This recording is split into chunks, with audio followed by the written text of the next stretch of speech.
Jesús, María José. María José. María José. Sí.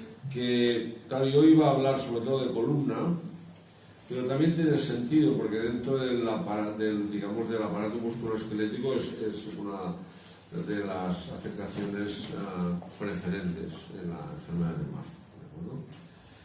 Marfan. Bien, esto seguramente muchos de ustedes se lo saben, aunque este conocimiento no es tan antiguo, ¿verdad? O sea, el porqué del Marfan es, como sabrán, una alteración en un gen dentro del cromosoma 15 que codifica la formación de esta proteína, la fibrina 1. Es una proteína que regula, complicado de entender, pero es una proteína que regula un factor que es el TGF-beta, que es un factor de crecimiento tisular, en este caso, que controla la formación de tejido fibroso. Y el tejido fibroso en el cuerpo humano es muy importante. El tejido fibroso quiere decir tendones, tejido fibroso quiere decir pared de las grandes arterias, tejido fibroso quiere decir articulaciones, etcétera, etcétera. Todo el colágeno, todo el tejido fibroso está, digamos, su formación está regulada por este TGF, que es el que está alterado, digamos, debido a esta mala codificación de la fibrina 1, ¿verdad? Como saben ustedes seguramente, el diagnóstico del síndrome de Marfan era el primer problema gordo que ha habido durante muchos años, porque, como pasa siempre en estas enfermedades, hay casos clínicos muy claros y muy evidentes, pero hay formas mixtas que a veces son difíciles de diagnosticar.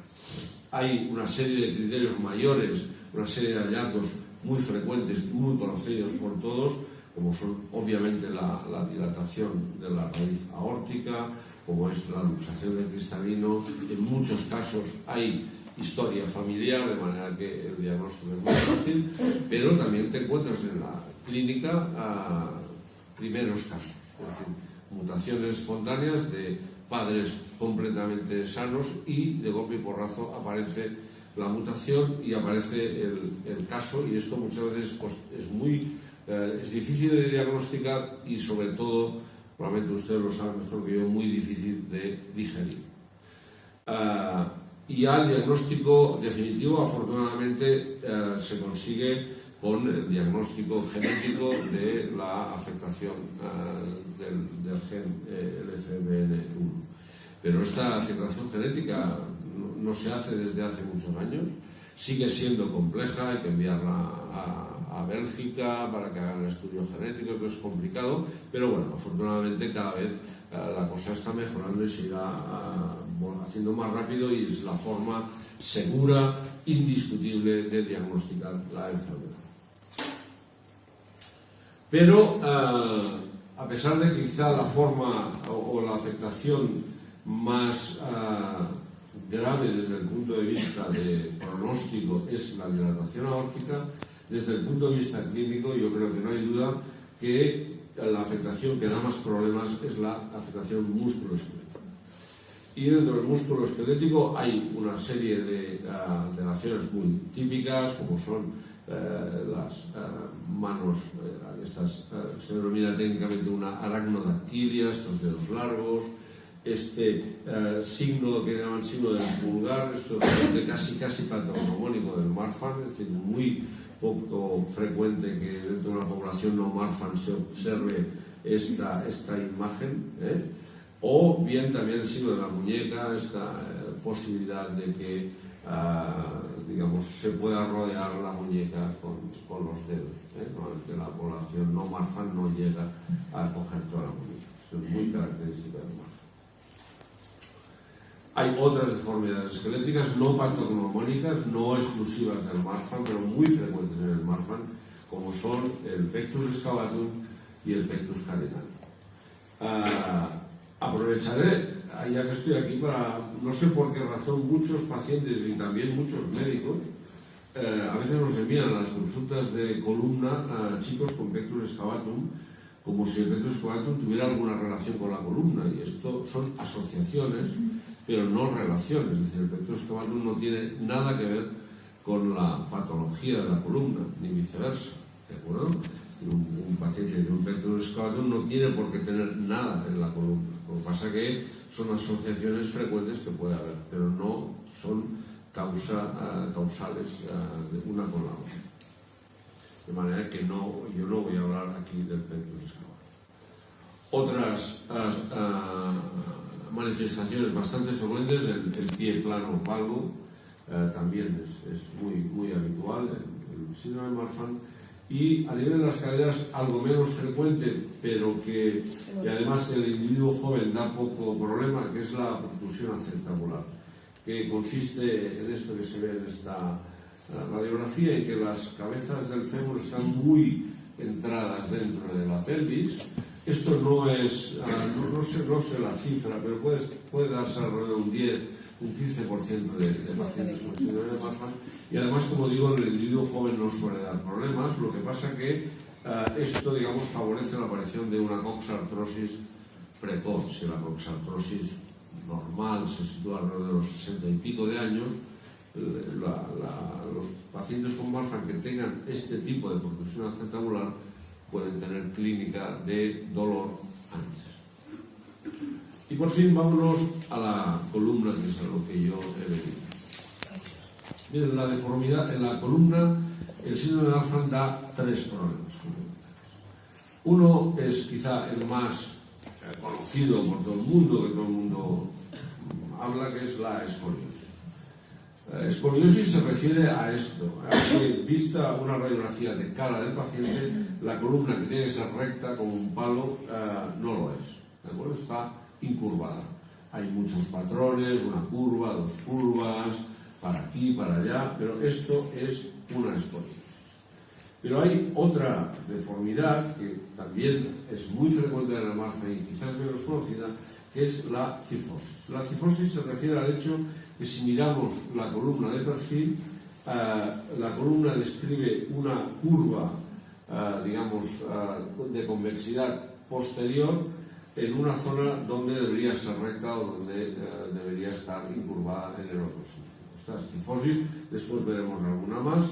Esto también es muy característico en el Marfan. La cifosis puede presentarse, esto ya lo veremos, aislada, como única deformidad, o muchas veces más frecuentemente asociada a escoliosis. Y por último, la ectasia dural. La ectasia dural es un hallazgo mucho más reciente, porque desde que se utiliza la resonancia es mucho más fácil de diagnosticar. Es un hallazgo que más o menos se sabía que existía, era frecuente en los Marfan ver estas erosiones en las radiografías del sacro, pero bueno, tampoco, lo que hablábamos antes, no se le daba mucha importancia en el sentido porque no se sabía muy bien qué era aquello ni la trascendencia. Y al tener la resonancia, lo que se ha visto que estas erosiones son esto que veis aquí, que es esta dilatación muy importante del saco dural. Y que esto se puede diagnosticar muy bien con la resonancia, con el escáner también.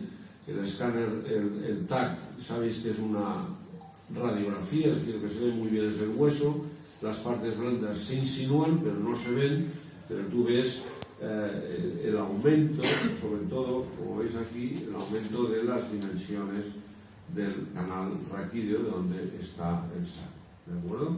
Es decir, esta ectasia dural lo que hace es que aumenta las dimensiones del canal, erosiona los cuerpos vertebrales y después volveremos a ello. Lo que hace también es adelgazar esta zona de aquí, que es lo que se denomina el pedículo vertebral. Esto para nosotros, para los cirujanos, es muy importante y después lo explicaré. Esta ectasia dural ahora resulta que casi es patologónica del Marfan, es decir, se ve en alguna otra entidad, como la neurofibromatosis y tal, pero las ectasias durales en población sana no se ven. O sea, que realmente ha pasado, según los criterios de Gante, a ser un criterio mayor de diagnóstico, asociado a otros hallazgos, ¿no? O sea que realmente es un hallazgo muy frecuente. Y además más trascendente de lo que pensábamos, como luego pues explicaré. ¿Qué es la ectasia dural? Bueno, no sé si sabes, el saco dural digamos, es un saco, sí, es como un saco. Imaginaros que es como un globo salchicha de estos, lleno de líquido cefalorraquídeo, y en este globo por dentro van las raíces nerviosas, ¿de acuerdo? Entonces, la pared del globo, que es una membrana, la membrana dural es colágeno, y aquí empieza el problema. Es decir, este saco dural es un saco que en los pacientes con Marfan es un tejido friable, un tejido fino, un tejido que se va dilatando, se va dando, porque seguramente hay un problema en la composición del colágeno, y por gravedad en las zonas obviamente más caudales, más hacia abajo, pues allí hay más presión de líquido cefalorraquídeo y esto se va dando. Y es un proceso muy lento, y esto es lo que provoca este aumento de presión, es lo que provoca la erosión de los cuerpos vertebrales, etcétera, etcétera. Bien, entonces,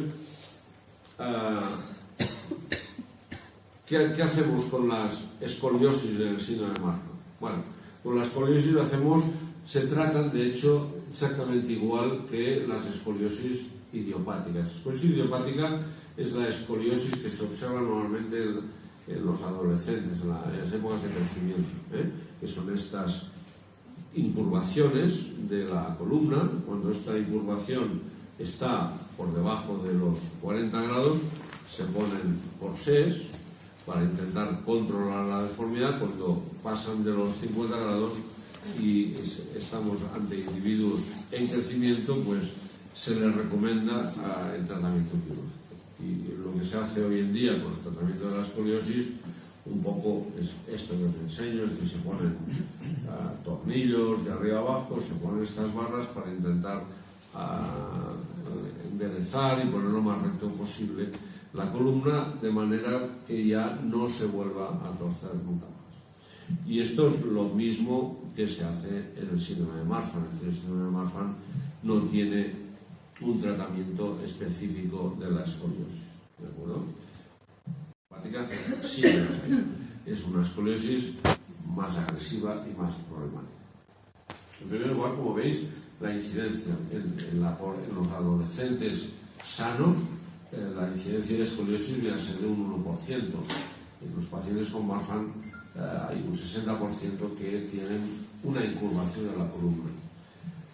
Que vayan a requerir cirugía en el adolescente sano no llegan al 0,3%, mientras que un 30% de los pacientes con síndrome de Marfan pueden llegar a magnitudes que estarían dentro de los rangos quirúrgicos. Eso no quiere decir que se hayan operado, pero que puedan pasar de los 50 grados, esto hasta un 30%.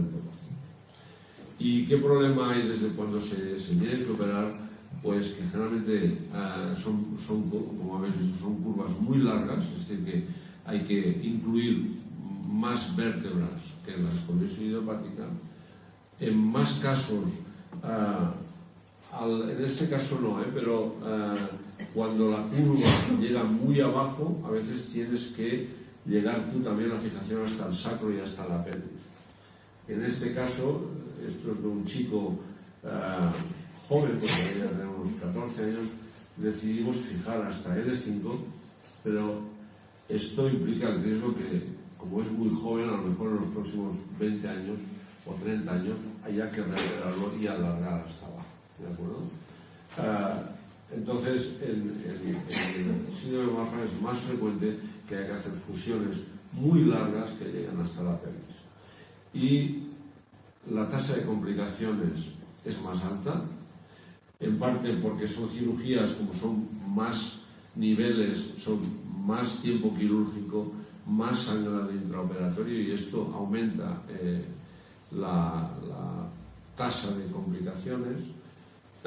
Y después, sobre todo, hay un problema con lo que os decía de la ectasia dural, porque aumenta mucho, como ahora os explicaré, la posibilidad de que se perfore este saco y haya fugas de líquido cefalorraquídeo. Y esto sí que nos condiciona mucho. Os enseño un caso de una paciente. Esta ya era una chica que tenía 32 o 33 años con este tipo de deformidad. No sé si lo veis aquí. Ella tenía esta escoliosis, pero a la escoliosis se le asociaba, como os decía, esto es la columna y esto es lo que se llama una cifosis, es decir, que la columna no es recta vista de cara, pero vista de perfil también tiene un contorno anómalo, un contorno que no corresponde a lo que debería ser, ¿de acuerdo? Entonces, esta chica, el problema que tenía es que tenía esta ectasiodural, una ectasiodural, como veis, enorme. Todo esto es del saco, esto es líquido cefalorraquídeo, ¿de acuerdo? Esto es, la ectasiodural a veces se extiende tanto que, digamos, al final de este globo salchicha que os he dicho, de ahí van saliendo los nervios que van hacia las piernas. Y estos nervios salen dentro de una vaina que sigue al saco dural. Y a veces esta dilatación, estas vainas se van dilatando también, y esto, digamos, esto de aquí no es nada más que la vaina de salida de la primera raíz sacra, que también está dilatada. Esto es el corte axial y estos son los pedículos que tenía esta chica, debido a la dilatación enorme. Entonces, aquí, si volvemos aquí, esto es el método actualmente más empleado y mejor por la solidez que te da, que es el de poner estos tornillos a lo largo de la columna en tantas vértebras como puedas, ¿vale? Pero estos tornillos, que se denominan tornillos pediculares, entran precisamente por aquí, ¿de acuerdo? Es por esta zona, que es lo que se llama el pedículo vertebral. Entonces, obviamente, ya os podéis imaginar que en esta chica esto es imposible utilizar este método de fijación porque no tiene espacio. Y cualquier intento de toqueteo por aquí lo que nos va a hacer es que podamos desgarrar el saco para tener estas fugas de líquido cefalorraquídeo, ¿vale? La fuga de líquido cefalorraquídeo no es que sea una catástrofe, lo que pasa que hay que este globo, esto es como una cámara de bicicleta, hay que intentar tapar esta fuga como sea y tienes que dejarla hermética para que no pierda líquido, ¿no? Entonces esto, bueno, hay técnicas y trucos se hace, pero cuando esto te lo encuentras dentro de la cirugía, pues la cirugía digamos, es un emborro. Eso es un problema que tienes que resolver allí, que no es tan simple de resolver como uno quisiera, ¿verdad? Entonces esta chica ya sabíamos que esta escoliosis no la podíamos manejar de ninguna manera con tornillos pediculares y digamos, la posibilidad de fijar esta columna por detrás era muy limitada. Por eso en esta chica lo que hicimos fue otra cosa, y es que lo que hicimos fue sujetarla por delante, es decir, entrar por el abdomen, entrar a través no a través exactamente de la cavidad abdominal, sino que se entra de lado hasta llegar a la columna. Y entonces aquí, bueno, no sé si lo veis, pero hay como unos tacos aquí que son de hueso,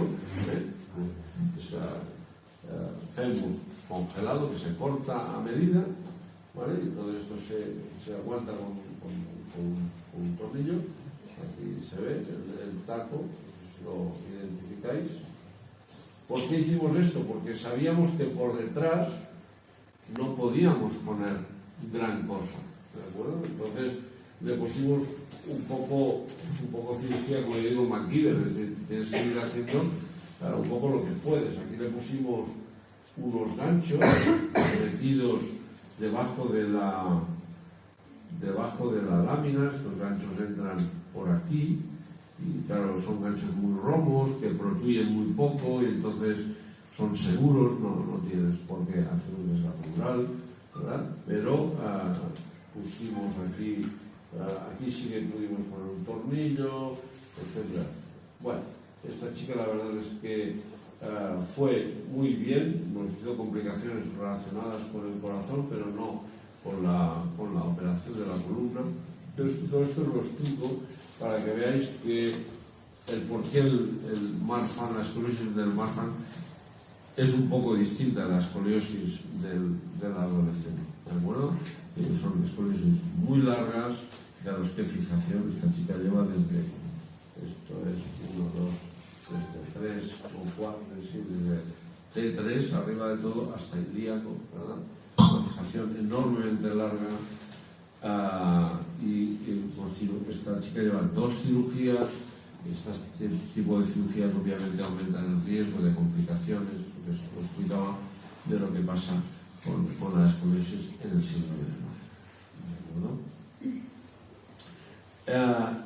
Esto es un caso de una cifosis de esta chica, una adolescente en aquel momento, sí que tiene una pequeña escoliosis, pero globalmente tiene un tronco bien alineado. Si hubiera sido esta radiografía no le hubiéramos hecho absolutamente nada, pero esta chica tenía una cifosis toracolumbar muy importante. Toracolumbar quiere decir en la zona de transición entre la zona alta, la zona dorsal y la zona lumbar.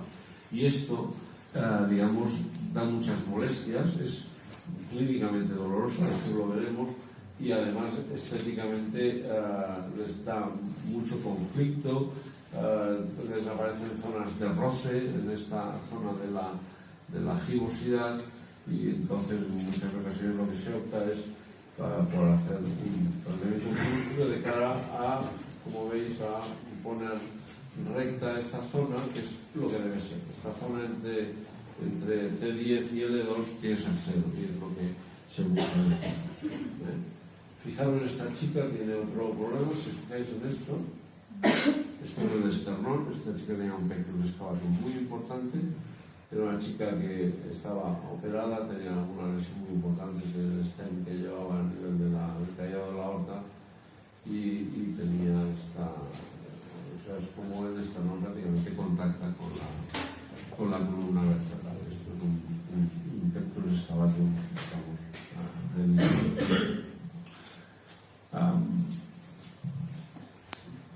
volvamos a la ectasia dural. A partir de que saber que la ectasia dural es tan frecuente en el Marfan, han empezado a aparecer estudios epidemiológicos de ver qué les pasa a los pacientes que ya se sabe que tienen una ectasia dural. Y ha habido un poco de sorpresa porque cuando se empezó a hablar de la ectasia dural parecía que era como un hallazgo en la resonancia, que no debería tener mucha importancia. Y en cambio después, mucha de esta información que os voy a enseñar proviene del hospital de Johns Hopkins, el hospital en Baltimore, en Estados Unidos, donde es un hospital donde reúnen prácticamente centralizan todos los Marfan en Estados Unidos, y donde tienen las series más importantes de casos registrados y controlados. El 70% de los pacientes con ectasia dural tienen dolor lumbar. El 70% tienen dolor más caudal, ya en el área genital, el periné, etc. El 75% tienen cefaleas significativas, y un 60% tienen dolor neuropático en alguna extremidad. Y este dolor es intenso, y tanto todo dolor que pasa de 4 es un dolor que se considera no aceptable para una vida diaria normal. Y estamos hablando por ejemplo, de dolor perineal de casi 7, dolor lumbar de 6, cefaleas de 6 y pico, son cefaleas de intensidad importante. Y después estas crisis al toser, al aumentar la presión cuando uno tose o hace fuerza, la presión dentro del saco dural aumenta, y entonces es muy característico que los pacientes tengan estas descargas como eléctricas en el momento de toser hacia alguna de las piernas debido a la ataxia.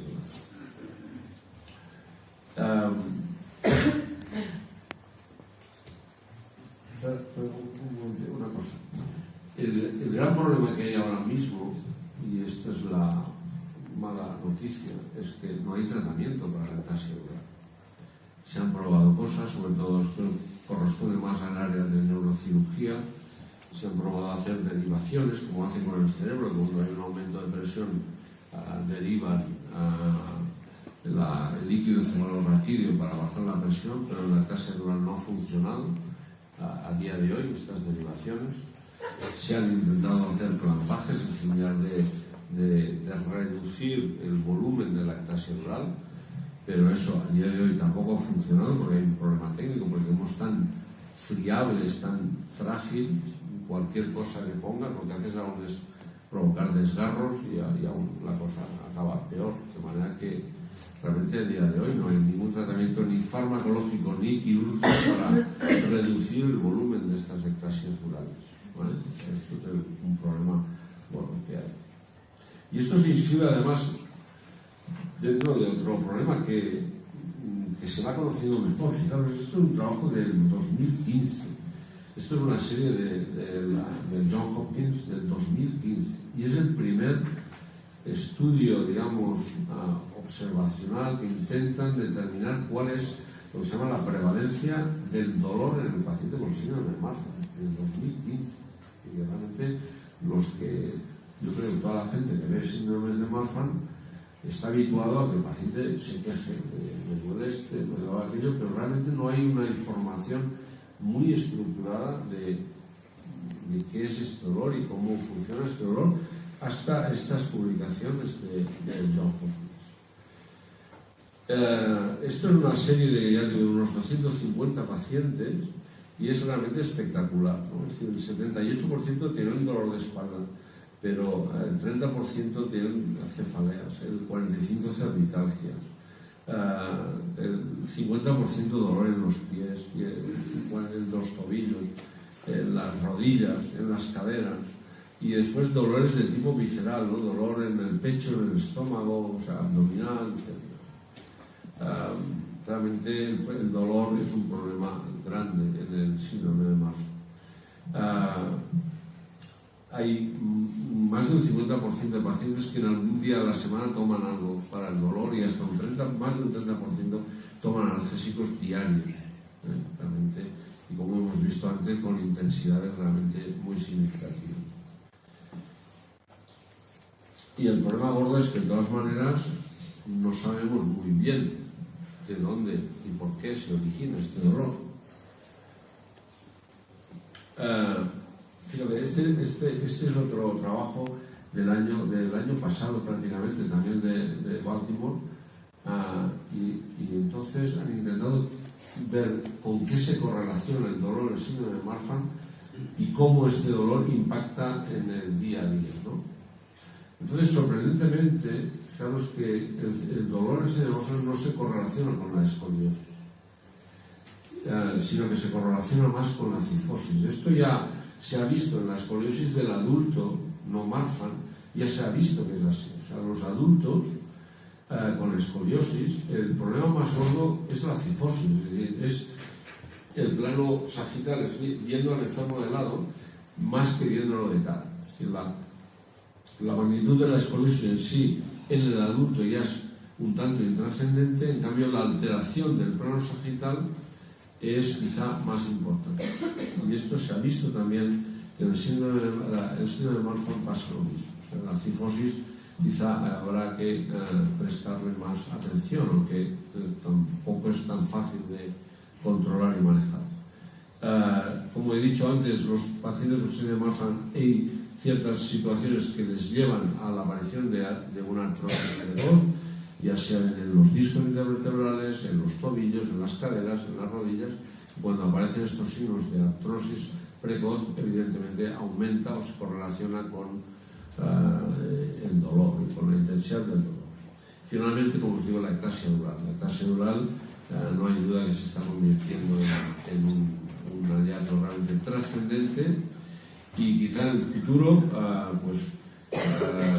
que sigan apareciendo pacientes con síndrome de Marfan con dolor en la columna que nunca les ha hecho una resonancia, pues seguramente esto empezará a ser como una exploración obligatoria para ver si hay realmente una clase dural que explica mejor el dolor quizá que otros hallazgos más espectaculares como la escoliosis y todo eso, ¿verdad?